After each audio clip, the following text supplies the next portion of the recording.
నమస్తే అన్న అందరికీ నమస్కారం. కువైట్ లో మాలియా వెళ్లే వారికి ముఖ్య గమనిక.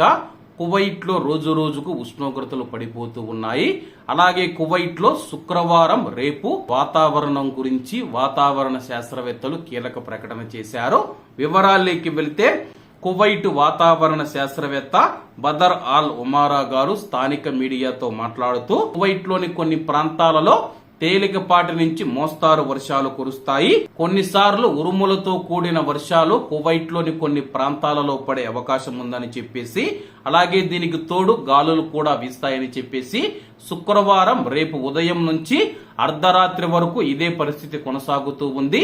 కువైట్ లో రేపు ఉదయం నుంచి శుక్రవారం ఉదయం నుంచి అర్ధరాత్రి వరకు కువైట్ లోని కొన్ని ప్రాంతాలలో తేలికపాటి నుంచి మోస్తారు వర్షాలు కురిస్తే మరికొన్ని ప్రాంతాలలో ఉరుములతో కూడిన వర్షాలు కురుస్తాయని చెప్పి ఆయన తెలిపారు.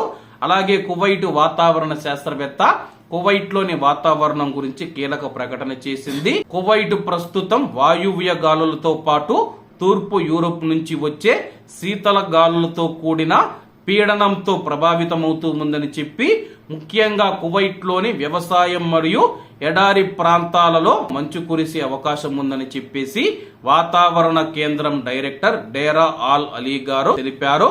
అలాగే కువైట్ లో రాబోయే రోజుల్లో ఉష్ణోగ్రతలు 3 డిగ్రీల సెల్సియస్ కంటే తక్కువగా నమోదవుతాయని చెప్పేసి, ముఖ్యంగా వ్యవసాయ ప్రాంతం మరియు ఎడారి ప్రాంతాలలో ఉండేవారు తగినన్ని జాగ్రత్తలు తీసుకోవాలని చెప్పేసి ఆయన కోరారు.